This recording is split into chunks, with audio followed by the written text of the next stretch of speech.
Bom, pessoal, dando continuidade aqui, antes, né, de falar dessa comparação entre populações que têm variâncias diferentes, né, eu só queria salientar, aqui na nossa apresentação tem uma simulação que é muito semelhante com a simulação que a gente fez para comparação, né, de uma população onde a gente só tem uma única variável e a gente está comparando então aquela população com a média de uma população que a gente já conhece, tá? Só que nesse caso a gente está fazendo uma simulação onde a gente tem uma população, tá? E aí a gente está simulando a retirada de duas amostras dessa população e fazendo a diferença, tá? Então seria como se fosse o caso onde a gente está fazendo a comparação entre duas populações e de fato essas duas populações elas são iguais, né? Então, ou seja, a nossa hipótese nula ela seria aceita, tá? E como a gente só criou uma população aqui, a ideia aqui é a gente verificar como que varia, né, a diferença entre entre a média, né, dessas duas populações, né, e verificar como que se a gente fizer isso várias vezes, né, nesse caso aqui eu estou fazendo 100 vezes, né, se vocês quiserem, vocês conseguem aumentar, então colocar, ao invés de 100 vezes, colocar, por exemplo, 1000 vezes, né, e aí vocês conseguem observar como que é a distribuição T de students, né, para essas duas diferenças. Eu acho que é interessante também, porque na verdade mostra, né, que de maneira usando uma simulação de que realmente a, a variação que a gente encontra, né, em relação a essas diferenças, né, entre essas populações, quando elas vêm de uma mesma população, ela vai seguir exatamente uma distribuição T de students, tá? Então acho que é interessante para vocês observarem isso, né? Mas eu vou deixar para vocês pegarem essa simulação, é só copiar e colar e jogar lá no R que vocês vão conseguir observar essas diferenças, tá?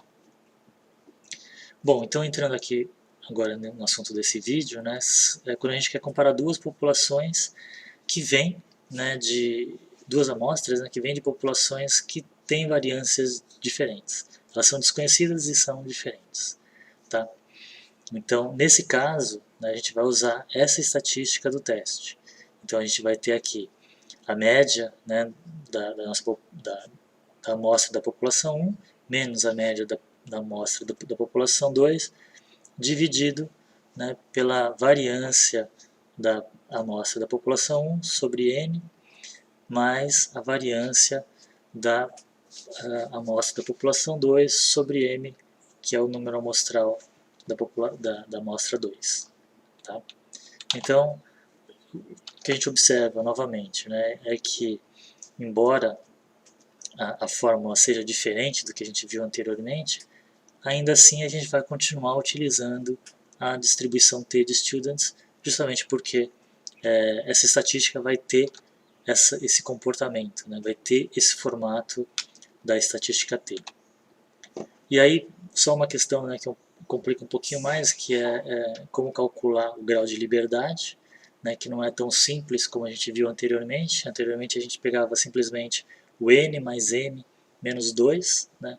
Nesse caso a gente vai ter que usar essa forma um pouquinho mais complicada, que eu não vou entrar em detalhes aqui, mas é simplesmente pegar, né, os dados e jogar nessa fórmula aqui e ele vai calcular para a gente. Tá? Então vamos lá ver como que a gente consegue aplicar. Pegando essa amostra aqui, então, ó, foram mostrados 16 fragmentos florestais, 8 próximos a assentamentos rurais e 8 em áreas de monocultura. Tá? Então, foram verificadas a infestação de mamíferos por ectoparasitas, né? Poderia ser um carrapato, por exemplo. Com base nos resultados abaixo, é possível dizer que em áreas de assentamentos a prevalência dos ectoparasitas é mais alta? Né? Então, será que em assentamentos rurais, né, às vezes pela proximidade com animais domésticos, será que ele tem mais ectoparasitas do que áreas que estão cercadas por cana-de-açúcar ou por pastagem, por exemplo? Tá? Então aqui a gente tem os valores da infestação, né, desses ectoparasitas. Então assentamento e monocultura. Tá? Então a gente vai aplicar agora a estatística T, né, sendo que a nossa hipótese nula é que não existe diferença entre a infestação nesses dois ambientes, e a nossa hipótese alternativa é de que áreas em assentamentos rurais apresentam maior prevalência de ectoparasitas em relação às áreas de monocultura. Novamente, né, é um teste unilateral.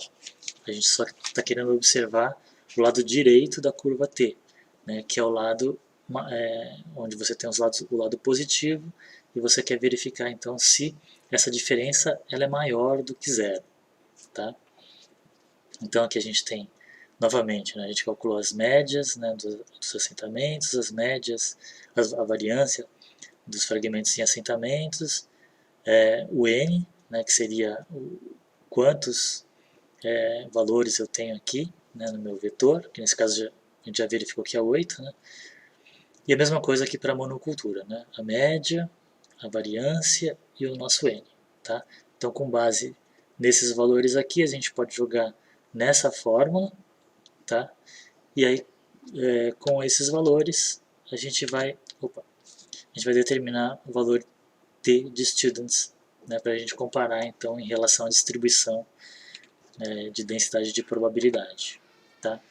Aqui, para a gente calcular os graus de liberdade, né, que nesse caso deu 2,58, que é aquela fórmula que eu tinha mostrado anteriormente. Né? Eu coloquei essa fórmula aqui, né, para a gente poder calcular esses valores. Então, quando a gente joga os valores que a gente calculou, né, para cada amostra, né, e aí a gente joga nessa fórmula, a gente vai determinar aqui o valor de T, que nesse caso é do 0,32. Tá? Então 0,32, né? Se a gente já observa que esse valor está muito próximo de zero. Né? Ele já é um indicativo de que muito provavelmente não existe diferença entre x e y. Tá? Mas vamos calcular qual que é essa probabilidade. Então a gente coloca aqui, ó, PT, coloca esse valor que a gente obteve, né, de 0,329, que ficou guardado aqui nesse T. E aqui os graus de liberdade, né, que a gente calculou anteriormente aqui, que era 12,58. Quando a gente joga aqui, deu 0,37 o valor de P. Né, ou seja, o nosso limite de corte seria 0,05. Né, se fosse menor do que isso, a gente rejeitaria a nossa hipótese nula. Nesse caso, a gente verifica que ele é muito maior. Tá? Então, se ele é muito maior, o que a gente faz? A gente aceita a nossa hipótese nula. Ou seja, que não existe diferença entre a infestação de ectoparasitas em áreas de monocultura e de áreas de assentamentos rurais. Tá? Então, aqui só para calcular o valor, aqui a gente já terminaria, né? A gente já conseguiria fazer inferência e concluir sobre a nossa pergunta inicial. Mas nesse caso aqui, a gente pode calcular também o valor crítico, né, que seria usando o QT 0,95, né, porque a gente está olhando para o lado mais alto, né, da curva T de students, 0,95, o valor de graus de liberdade dá 1,77. Né? Então, ou seja, a gente só conseguiria rejeitar a nossa hipótese nula se esse valor de T que a gente calculou desse um valor acima de 1,77, que seria o valor crítico. Tá? Aí ele entraria na zona de rejeição da nossa hipótese nula. E aí quando a gente joga, né, na verdade, né, essa vai ser a prática mais comum, né, a gente não precisa calcular como a gente viu anteriormente ponto a ponto, né, a gente pode simplesmente colocar aqui, ó, t.teste, assentamento, né, que são os dados dos assentamentos, os dados da monocultura, igualdade de variância, né, só lembrando que a gente, antes de fazer esse teste, a gente tem que verificar se as variâncias são iguais ou não. Eu não mostrei aqui, né, mas sempre você tem que fazer isso antes, né? Tem que usar o teste de Bartlett, que eu mostrei nos outros vídeos, antes de aplicar o teste T. Então, se ele deu desigualdade de variância, aí a gente coloca F aqui. Se deu igualdade de variância, a gente coloca T. né, que é de true, né, indicando que realmente eles têm igualdade de variância. E nesse caso, né, a nossa hipótese alternativa é de que áreas de assentamento são maiores do que áreas de monocultura. Por isso que a gente coloca G aqui, significa que é greater than, né, ou seja, que é maior do que áreas de assentamento. A hipótese alternativa é as áreas de assentamento têm uma infestação maior do que áreas de monocultura. Bom, e aqui então são os resultados, são os mesmos resultados que a gente obteve nos slides anteriores, né? O valor de T, os graus de liberdades e o valor de P aqui. Tá? Aqui também ele calculou para a gente o intervalo de confiança. Aqui a gente observa, né, que ele vai de menos 0,12 até o infinito. Ou seja, nesse intervalo ele está incluindo zero. Né? Isso mostra também que a gente não consegue, que essa estimativa que ele fez em relação a essa diferença, né, inclui o zero, significa que ele não é diferente de zero.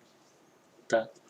E aqui são os valores estimados, né, da média de x e de y, né, das taxas de infestação, mostrando que eles são muito parecidos, muito próximos. Né? E aqui, novamente, né, a gente tem mais um exercício, né, para vocês fazerem. Então, lembra só que é interessante vocês aplicarem o teste de Bartlett também, apenas para manter isso numa dentro, né, de um padrão na hora que vocês estiverem analisando esses resultados, tá bom? Mas a ideia é vocês fazerem essa análise, né, utilizando esse exercício 3, de forma muito semelhante com o que a gente viu nesses slides anteriores, tá bom? Então, depois só para fechar então essas aulas do teste T, por último, né, a gente vai ter um último vídeo onde a gente vai ver o teste T pareado. O que é o teste T pareado? É também quando a gente tem duas populações, no entanto, dois conjuntos de amostras, no entanto, esses dois conjuntos de amostras, eles não são independentes, né? Existe uma dependência entre elas. E aí a gente vai falar mais sobre isso, né? O que significa essa dependência, tá bom?